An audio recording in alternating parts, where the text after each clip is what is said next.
what's going on, y'all? T-Bob here. And Jake as well. And you're about to watch a little OTB LSU. We're going to give you all the latest, greatest between LSU football, baseball, women's basketball, softball, and everything in between. Bottom line, if you want to talk Tigers, keep it locked, subscribe, like it, and we hope you enjoy it. We have two power rankings. We got OTB mailbag coming up next, guys. We got two power rankings to break down here. ESPN did a post-spring top 25 power ranking, and on three's Jesse Simonton did an SEC post-spring power ranking. This is kind of interesting, Jake. There are some slight differences between the two lists. In Simon, I think. Do you want to start with the SEC and then do the national one, or do you want to start with the national one? We can go national. Okay. So in this national ESPN ranking, LSU checks in at number 14. Yep. The SEC teams they would be behind would be UGA, Texas, Ole Miss, Alabama, Mizzou. So that has LSU checking in at 6. They are one spot ahead of Tennessee, who ranks 15th. Interestingly, the on 3 list has LSU at 7. Yeah. With the same top 5 of UGA, Texas, Bama, Ole Miss, Mizzou. But then they go Tennessee, then LSU.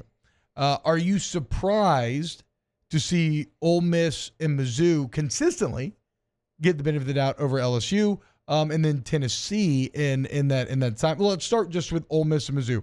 Are you surprised to see them ranked ahead of LSU on these sorts of lists? Not for Ole Miss, not for Missouri, and I'll tell you a big reason why is the player production that they're returning. They're some of the top teams in the country. I think outside of Oklahoma State, Missouri is the team that finished last year in the top 20 that returns the most production. It's over 70%, T. And you've got receiver, quarterback. You lose your running back, Cody Schrader, but you bring in Marcus Carroll from Georgia State. I mean, they've done a really nice job. So even the production that they did lose, and it's not just Luther Burden at receiver. I mean, they've got a really deep receiver room. And again, Brady Cook got so much better as the year went along. I guess my biggest question, because they are returning a bunch of players, my biggest question would be the defensive staff that LSU was able to go in and poach from Missouri. I think that's why it upset Eli Drinkwitz so much. I mean, obviously he didn't want to lose that staff, but when you have conversations with him, like he felt like they were at a point where they had built something that was pretty special there. But now he's able to keep Kirby Moore as his offensive coordinator, which that's huge considering that's where a bulk of your players are coming back. But you're returning 71%. Ole Miss is returning 70% of your production. Ole Miss's retention has been the most impressive thing. I said that even when they were signing all these players out of the portal. They only lose Judkins, and they replace him with 3 very capable running backs. Well, and it's kind of funny, man. The Athletic, I know people don't really care about like NIL talk too much now, but the Athletic had a pretty cool article on trying to figure out like what the market and space actually looks like, where they talk to a bunch of, now they talk to them anonymously, but it's like a collection of general managers, agents, collective CEOs, players themselves. And one of the kind of year 2 changes, or year 2, 3, whatever we're in now in NIL, one of the more recent developments is instead of all the money going into acquisitions, the vast majority of every school's resources are going into retention and to making sure that guys stay at the school that they're at. So when you hear Ole Miss spent, like $11, $12 million, whatever it is on this roster, even with the additions they made, the vast majority of that, to your point, Jake, is keeping guys there that are already there. So, look, I'm with you. Like, Ole Miss and Mizzou being ahead, I think absolutely. They have the quarterbacks. Yeah. Like what do UGA, Texas, Ole Miss, Alabama, Mizzou all have in common? Returning quarterbacks, right? That played at a high level. Yes, that played well. Yeah. Exactly. That's a good call. I am a bit, and again, I like Nuss a lot.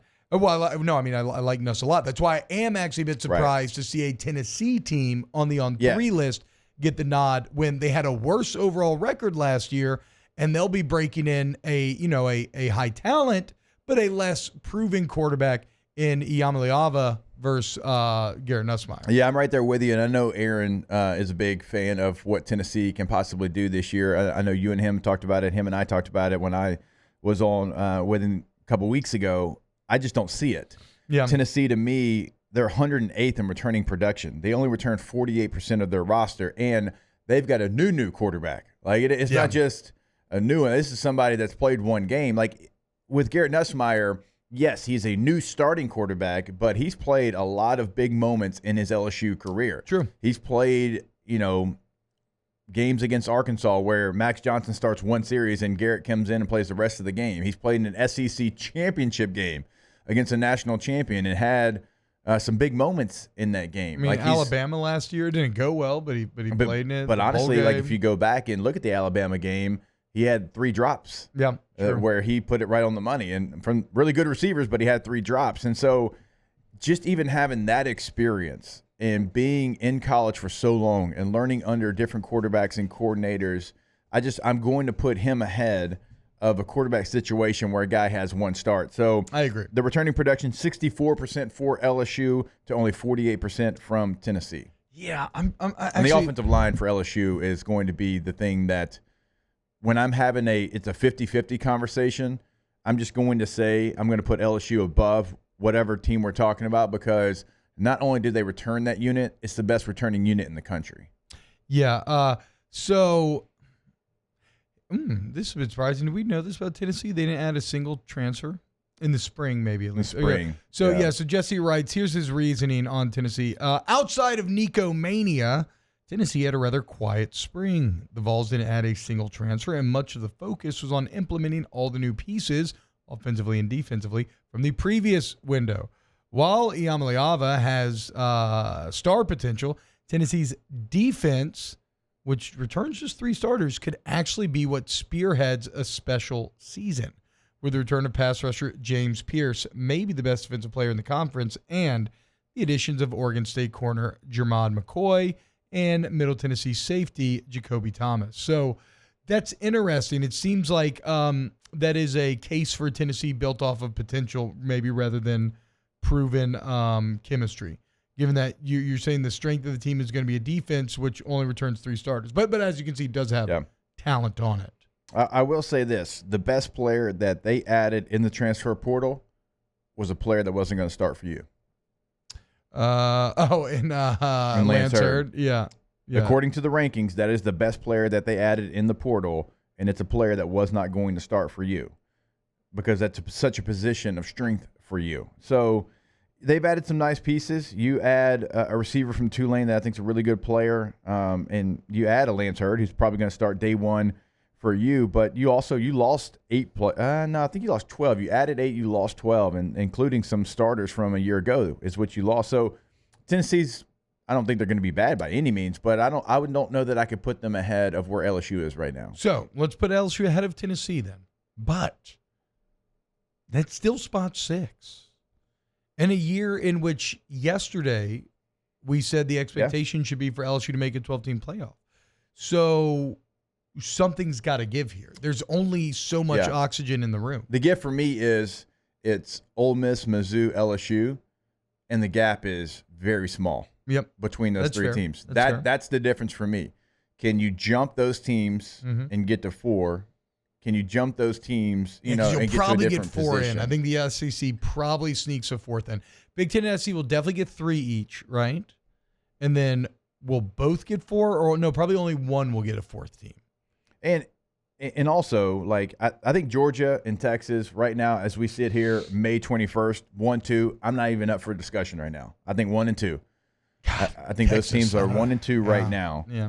Now, Alabama, I'm not completely sold on them, right? I think there's a lot of question marks. We have to see how it works out. I'm almost more sold on Alabama than Texas, honestly. Alabama loses a lot, T. They only return 53% of their production.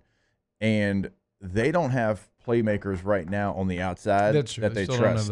They've got a running back that they think they can trust, and he's a highly touted player. We'll have to see that. There's still big question marks on this Alabama roster. Like Jalen Milroe in this offense, like, can he thrive with Kalen DeBoer? Ryan Grubb's not there. He was there for a month, but he's now in Seattle with the Seahawks. Yeah. So you lose some of your real key pieces. And Ryan Grubb, to me, was somebody that if he was there, I would have a completely different feel for Alabama. But since he's gone, that falls more on Kalen DeBoer's plate than it ever has before. And there's things that he's not going to be able to do because he's going to have to be so involved in the offense. And can he be so involved in the offense? We've talked to so many coaches that say, hey, I can't do it anymore. No, Even that's what Jimbo everybody Fisher says, gave it away. That's what everybody Right? says. Mark Stoops, all these guys, they gave play calling duties away. Yeah, no, that's that. what Top 20 coach in the country. Number 20. Like you're talking about all they lost on offense for sure. They lost 3 of their starting secondary pieces. Caleb Downs plays at Ohio State. Terry and Arnold, Kool-Aid McKinstry. Sure. No pass catchers that we know of right now. Somebody's going to emerge, but they don't have any proven guys. Okay, so the roster objectively better at Texas. Okay. That's fair. But again, yes, I would take not only DeBoer that, over Sark. Can I tell you? You were missing the one thing that cannot be replaced. DeBoer already got DeBoer already two-piece Sark in Washington. Yeah, no, he did. But to the point of the transfer portal, here's what Texas did a really nice job of. They lost what in the draft? They lost 2 receivers. Yeah. They bring in 3 in the transfer portal. They lost a tight end in the draft. They bring in a tight end in the transfer portal. They lost 2 defensive tackles. Yeah. They brought in 2 defensive tackles in the transfer portal. They saw what they lost, veteran players, and they went and added veteran players in those spots because they saw their roster, knew they weren't ready to compete with the young players, and did a nice job of implementing new, older players in those same positions, something that some teams across the country, looking at you, Clemson, could actually learn from. Now, will it work out? We don't know, but I think it's a great strategy to try to replace what you lost. So I still think that the Texas secondary looked pretty awful in the spring game, but talking to some Texas fans, I think 2 of their starters might have been out. So, yeah, it's probably, like you said, Georgia, Texas 1-2. Next grouping, Ole Miss, Mizzou, LSU. Does Alabama exist in a middle ground there? I think so. Okay, so it's almost like, so you would tier them at Georgia, Texas, Alabama in its own sort of gray area tier, Yeah. and then the Ole Miss, Mizzou, LSU ranking.